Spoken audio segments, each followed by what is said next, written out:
Fantastic. As Professor Mervyn Frost has said, I'm here to debate the motion, in support of the motion, that the primary cause of the continuation of the Arab-Israeli conflict is Islamic extremism. Now, I want to make one thing particularly clear from the outset. I don't see this issue as black and white. No one should. Anyone who does has not thought about the facts correctly. If there's one word I want to leave you with this evening, it's nuance. If there's one passion I want to leave you with this evening, it's not to be pro-Israel, it's not to be pro-Palestine, it's a passion to learn about this conflict. Because I feel the more you do, the better your understanding and the greater benefit there will be to the King's community and the community at large. While I argue that the primary cause for the continuation of this conflict is indeed Islamic extremism, only a fool would suggest that it is the only cause for the continuation of this conflict. There can be no doubt that Israeli mistakes and behaviour has contributed, and the failure to grant the legitimate national aspirations of the Palestinian people has also contributed. That said, I want to make the argument to you here this evening that for three key reasons, the primary cause of the continuation of this conflict is, as I say, Islamic extremism in the groups such as Hamas, Hezbollah, Islamic Jihad, and indeed parts of the Palestinian Authority itself. Now, I'm going to do this by contrasting the rhetoric and principles of these groups with Israel. I'll then move on to their actions and their behavior. And finally, I'll describe to you how the combination of these two, combined with a movement throughout the wider region, is the cause and the primary cause, for the continuation of this conflict. So firstly, the rhetoric. People like to say that these two sides are as bad as each other. I urge people to look at the rhetoric. Israel that for 20 years has argued for a two-state solution. Israel that is committed to the democratic values and the rule of law, just as we are here in the United Kingdom. By no means a perfect society, but I put to you one that argues in favour continuously of a negotiated peace, as Prime Minister Netanyahu did just 2 weeks ago in a speech in Jerusalem, and I quote, "I am committed without exception to a two-state solution with the Palestinian people." Now, one should contrast this rhetoric and these principles with the groups that I argue are the primary cause for the continuation of this conflict. Let us look, for example, to the Hamas Charter, the first paragraph of which includes the line, "Israel will rise and will remain until Islam eliminates it as it has eliminated its predecessors." Now, I would be the last person to suggest that this is an accurate portrayal of Islam, one of the world's great religions, the vast majority of whose adherents are peaceful people who want nothing more than you do to live your lives and to achieve your dreams. Unfortunately, it is perverted by groups that adhere to an extreme misinterpretation, I would argue, of their holy text. It's not just Hamas, unfortunately. Look to Hezbollah, Nasrallah, the head of the terrorist group Hezbollah. I am against any reconciliation with Israel. It is a cancerous tumour.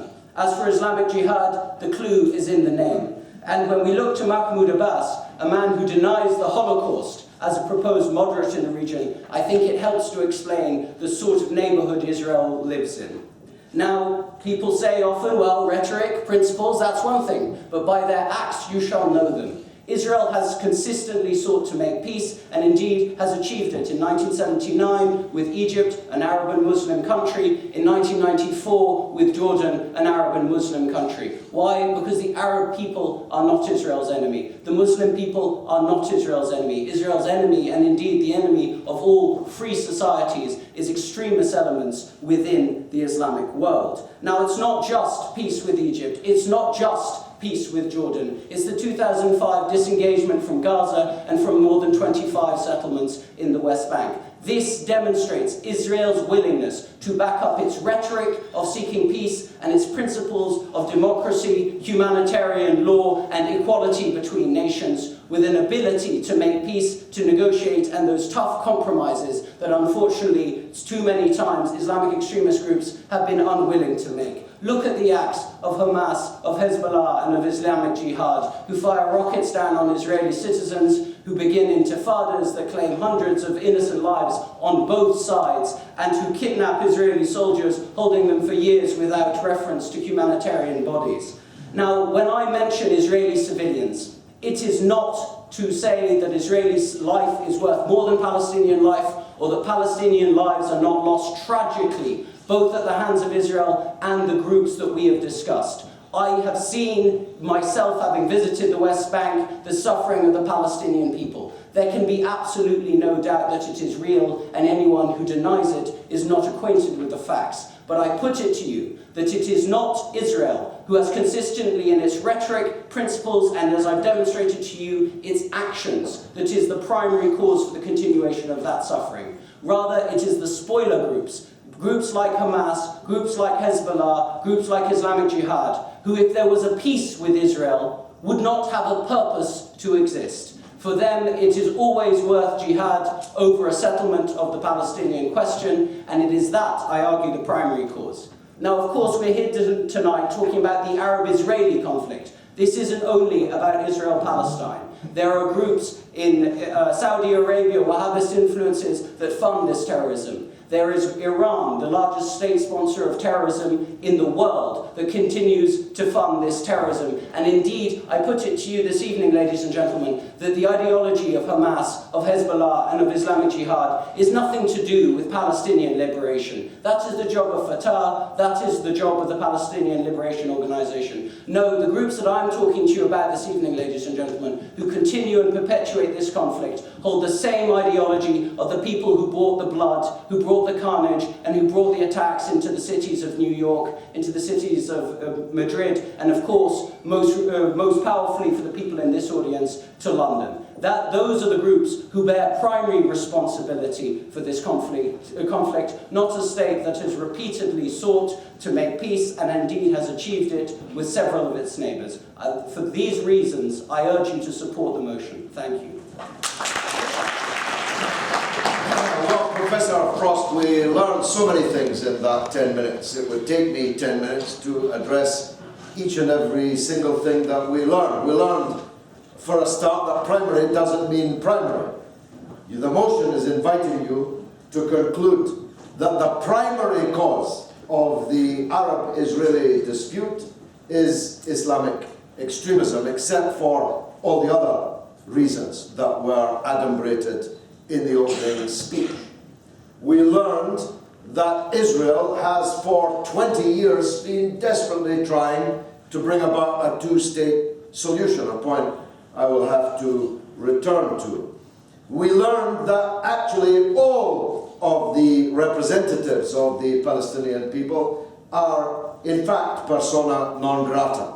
Not just the Islamic ones, but President Mahmoud Abbas, a man so moderate as to be a mouse, a man regarded almost universally in Palestinian society as the most moderate political representative it's possible to imagine, is described as a Holocaust denier and therefore presumably beyond the pale. Certainly not a negotiating partner. Here we have again an example of supporters of Israel and Israel itself seeking to pick and choose with whom they will negotiate, with whom they will make peace. We learned that there are different kinds of terrorists. There's the terrorists who brought about the existence of the state of Israel in the first place, the ones who, for example, shot in the face and killed Count Bernadotte, the United Nations mediator in the conflict, the man who pulled the trigger, by his own admission in his memoirs, was no less than the Prime Minister of Israel, Yitzhak Shamir. He pulled the trigger and killed the United Nations Special Envoy. There are others, of course. There are terrorists like the Irgun, like the Stern Gang, like Mr. Begin, also a former Prime Minister of Israel. There are the terrorists who hanged the British soldiers in the orange groves near Tel Aviv. There are the terrorists who blew up the King David Hotel in Jerusalem, killing 93 British civil servants and other British civilians. These are never mentioned. But other terrorists are apparently central to this question. I'm having to race through these points, if you don't mind my saying so, because of the absurd time limit. of 10 minutes which has been given to both of us for this opening session. I want to argue the precise opposite of what has been said, insofar as there is Islamic extremism in the wider Middle East, in the wider Muslim world, and in the Palestine-Israel conflict. It is because of the failure of other political stripes, nationalist and progressive stripes, to liberate the land, to return the Palestinian people to their country, and the willful collaboration of Western governments with Israel that have made that failure obvious and inescapable. President Arafat, with whom I was long associated, was certainly no Islamist extremist. He was a nationalist progressive leader. Yet I sat with him in the compound in Ramallah whilst Israeli bulldozers and military vehicles literally demolished the headquarters around his ears and our ears, and then murdered him by poisoning just a few months later. This much I know because I was there at the bedside of President Arafat when he perished.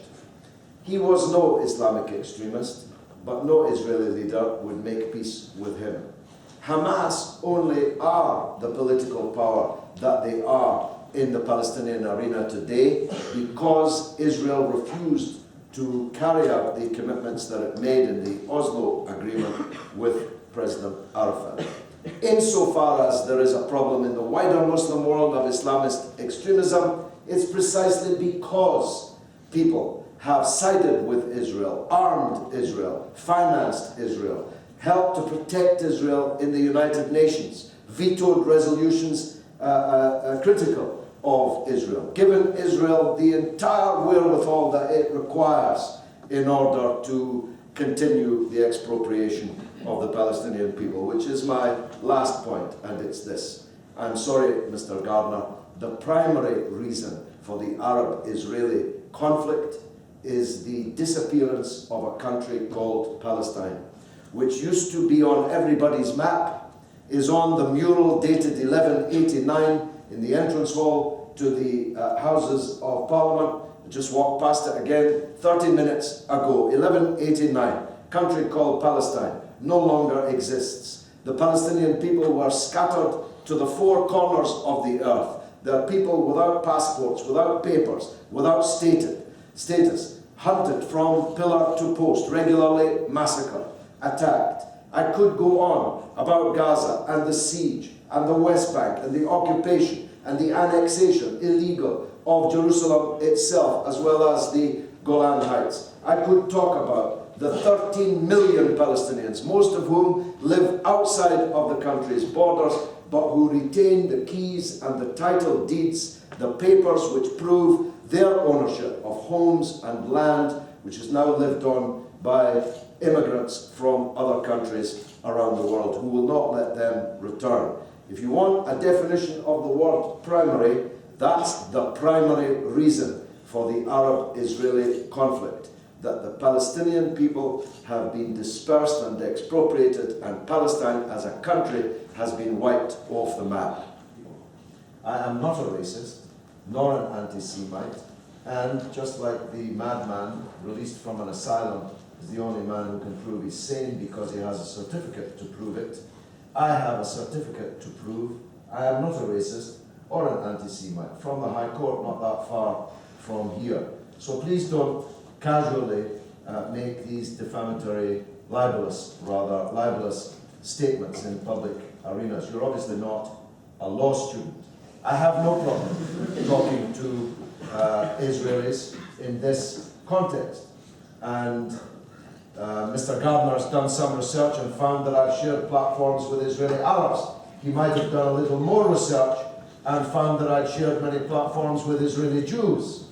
What was different between the Israeli Jews I shared a platform with and the one I refused to share a platform with was that the ones I did share a platform with were completely opposed to the apartheid state of Israel. So it has nothing despite your libelous connotations, to do with whether the Israeli is Arab or Jewish.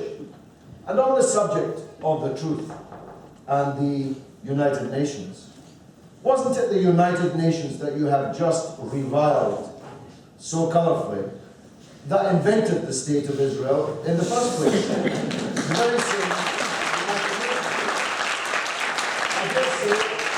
I dare say Burkina Faso didn't have a vote in 1948. As Upper Volta, it was a colony, just like Palestine is a colony today. But there were some pretty rum crews voting for Israel that day.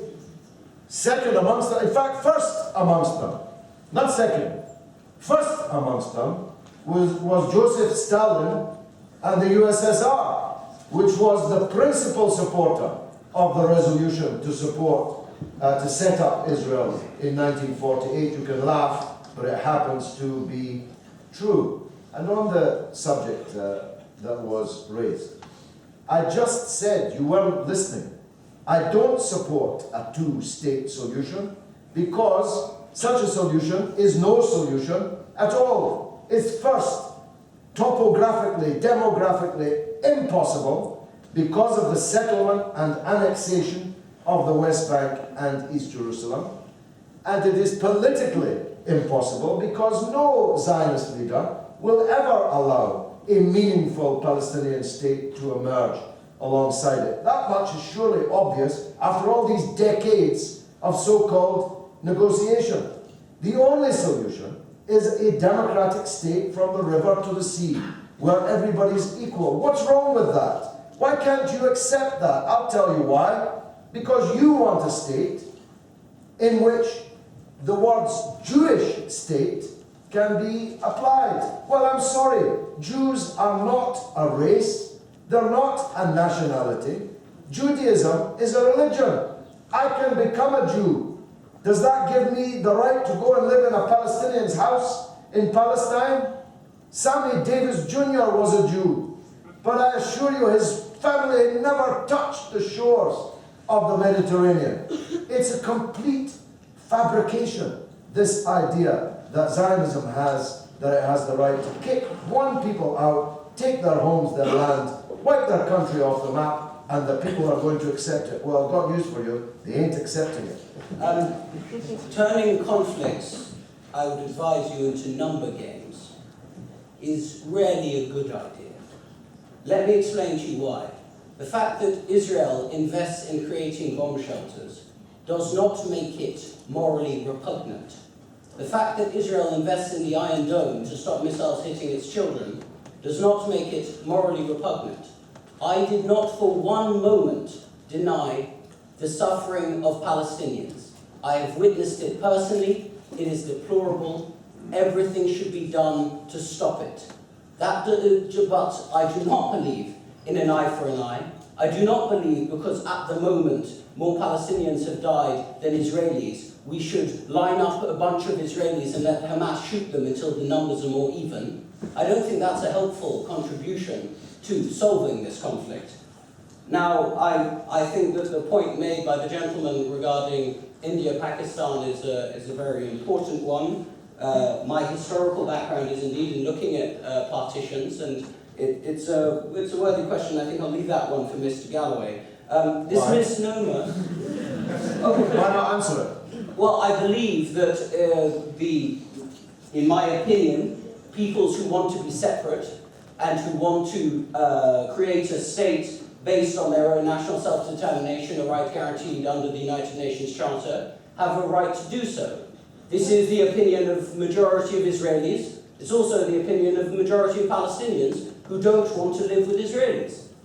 And therefore I believe that the creation, now we do not have time to go into all of the things involved in the partition between India and Pakistan, but I believe that in general the creation of states by people who want to live as national entities together should not be discouraged. That's why I'm a proud supporter of the establishment of a Palestinian state. I'll just give one final point and then I'll hand over to Mr. Galloway. I want to push back on this idea that President Ahmadinejad, who is of course the gentleman you're referring to, does not want to wipe Israel off the map. If you don't believe the translations, and there are pages and pages written about it on the internet if you really have the time, then why don't you look at who he hands his money to?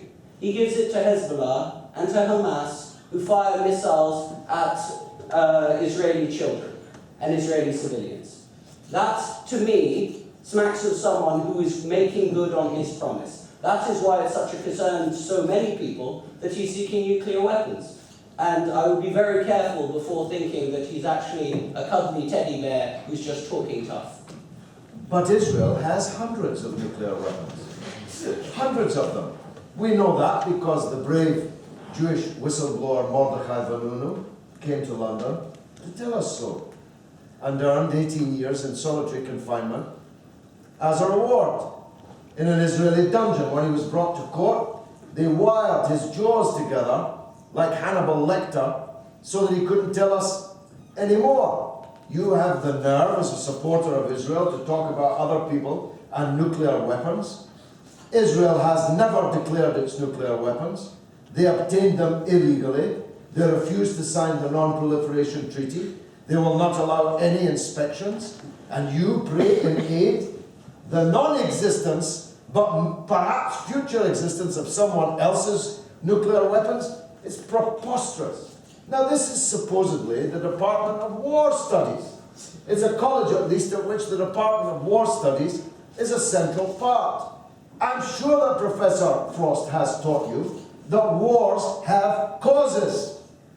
And it's the cause of the rockets that you need to address, not just their military ineffectiveness, not because of bomb shelters, but because they're fireworks that don't even have targeting mechanisms on them. We want to talk about real rockets, talk about the real rockets that the United States gives Israel in such profusion, gratis. And by the way, your 1.9 billion dollars per year story that you told the audience a couple of minutes ago is absolute bunkum. Israel receives $7 billion a year from public, private, and military largesse in the United States of America, not 1.9 billion. I'm not quite sure why Mr. Galloway keeps pointing across the table whenever he says the word Israel, because just to be clear, I brought my British passport, so he knows he's allowed to debate me. I don't represent the Israelis. Individual Israelis don't represent the government. I haven't received any barrels of oil secretly from Qatar, so I'm not really sure where that side of it's going, Mr. Galloway. But you heard it here. Hamas was invented by Israel, an organization whose stated aim is to destroy it. Okay, that's good. That's embarrassing. I agree with you. That's a good word for this evening, Mr. Galloway. Very embarrassing. Now, let's move on to some of the other, Is it true or untrue, though? questions. Is it true or untrue? Mr. Galloway, you've had your moment. The way debates work, you let one person speak, then you don't stall out, you listen to the response. Now let's talk about Let's talk about the questions, Mr. Galloway, if you'd like to stay anyway. Ranting asked about the settlements. This is important. Listen, Benjamin Netanyahu, not my kind of guy. Not the guy I would vote for. I vote Labour. Okay? I don't vote for people like Netanyahu. Now, certainly, settlements have continued to be built. Now, there's some extent, this is a bit of an exercise, in that this is what Israel and the Palestinians are meant to negotiate about. It's difficult to understand how negotiations can work if it is the demand from one side that the other side give up everything that is meant to be negotiated before the negotiations even begin. Therefore, if the Palestinians are anxious to stop the settlements, as I believe well they should be, it is imperative that they debate and more importantly negotiate with the Israelis. Now, Hamas and Hezbollah aren't prepared to do that because they don't make a distinction. What does that have to do with it? Well, they're one of the many groups that attack Israel on the basis of its very existence. Well, isn't it a Palestinian organization? Mr. Galloway, let him speak, please. Let him speak. Thank you, Mr. Chairman. It's always helpful to have a chairman, isn't it, Mr. Galloway? Now, these groups... You're floundering, by the way. Anyway, now I believe that those settlements, many of those settlements will come down in the final negotiation. They'll happen between parties to the conflict who still believe the other should exist at the end of negotiations. That's not the extremist groups that I've argued are the primary cause for the continuation of the conflict. Now, as for the cause of Islamic extremism, I'd recommend taking seminars in the War Studies Department and perhaps in the Middle Eastern Studies Department, because I don't think we have enough time and I'm not qualified to give all the answers. Certainly, injustice plays an important role. No one should deny, it would be ignorant and cruel at the same time to deny that there has been grave suffering not just in Palestine but across the Arab world and indeed across the wider Muslim world.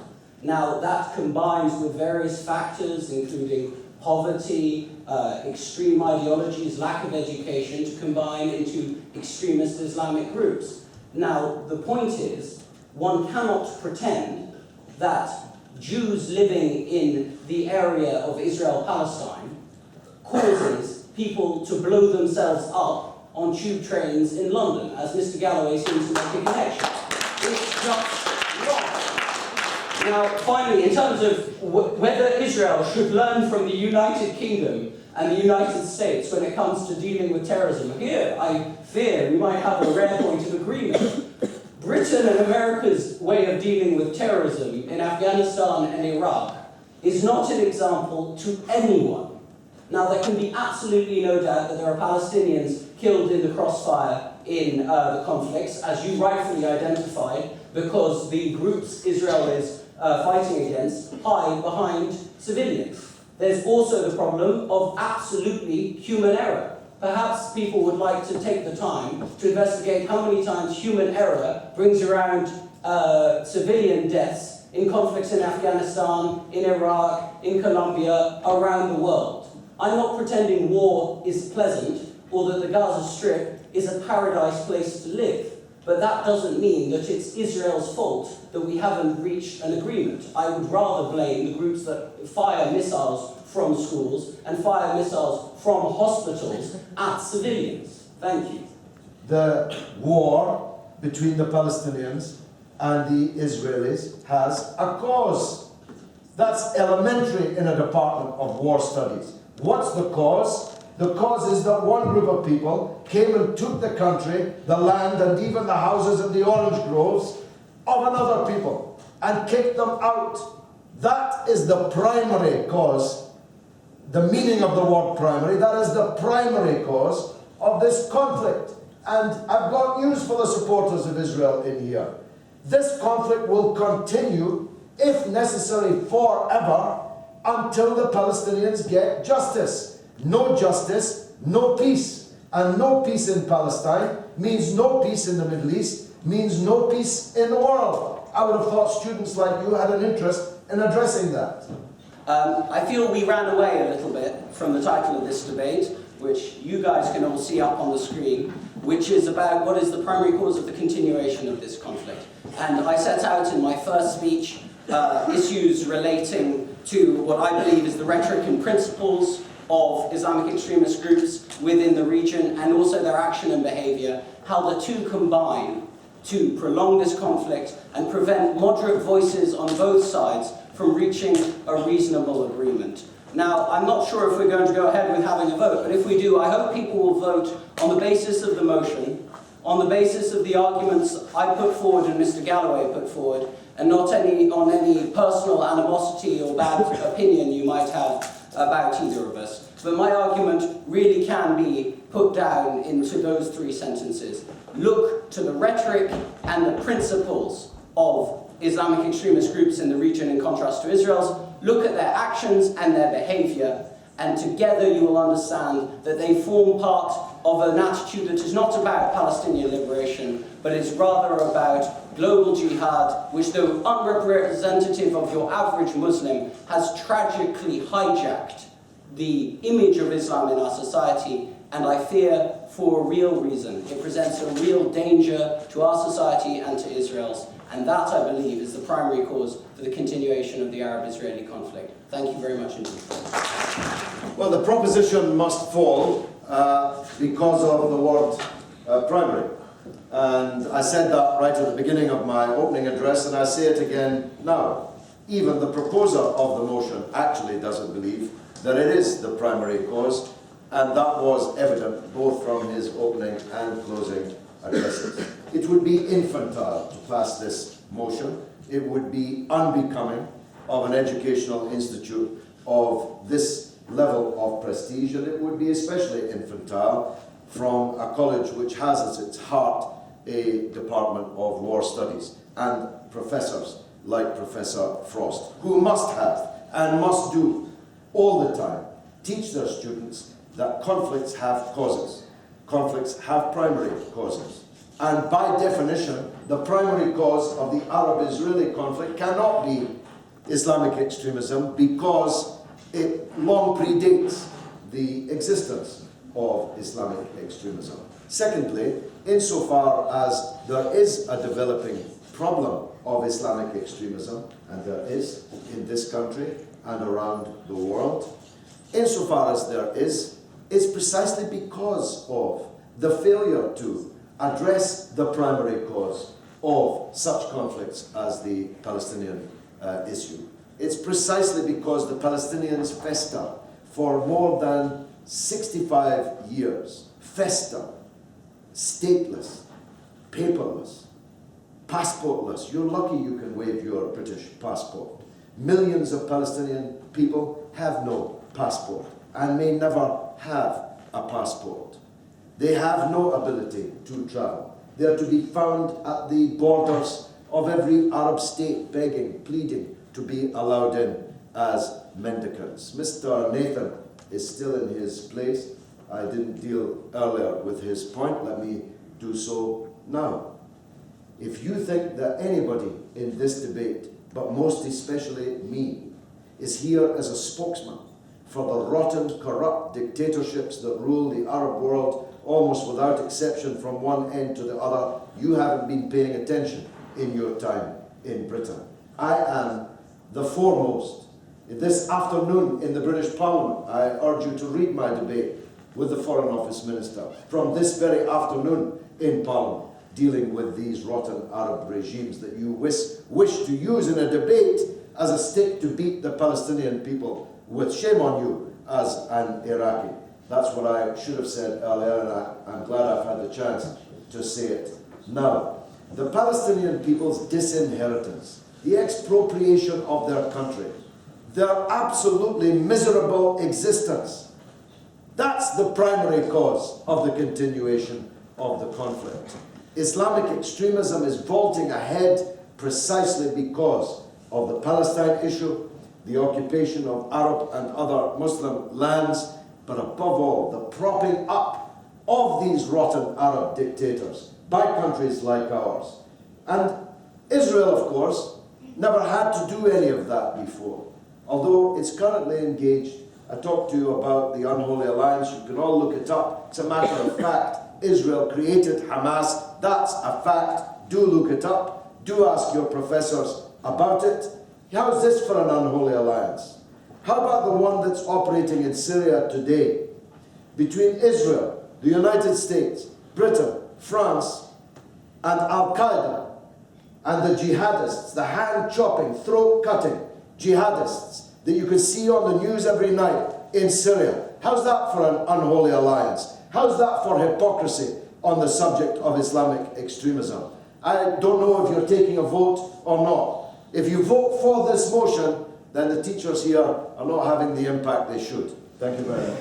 All those who support the proposition, hands up. Chair, are abstentions in order? Yes, certainly I'll ask for abstentions. All those who oppose the motion, hands up. All the abstentions, please. Thank you. On your behalf, now, I want to make one personal remark, and then I want to thank the speakers. The personal remark is, you can hear very well, I am a South African. And I have a great sense of deja vu this evening. I'll leave it at that. I want to thank both speakers. I think they both gave you a very good defense of their positions. I want to thank the speakers from the floor. You were very precise, to the point and articulate. Nobody rambled. Well done, everybody. Thank you for coming.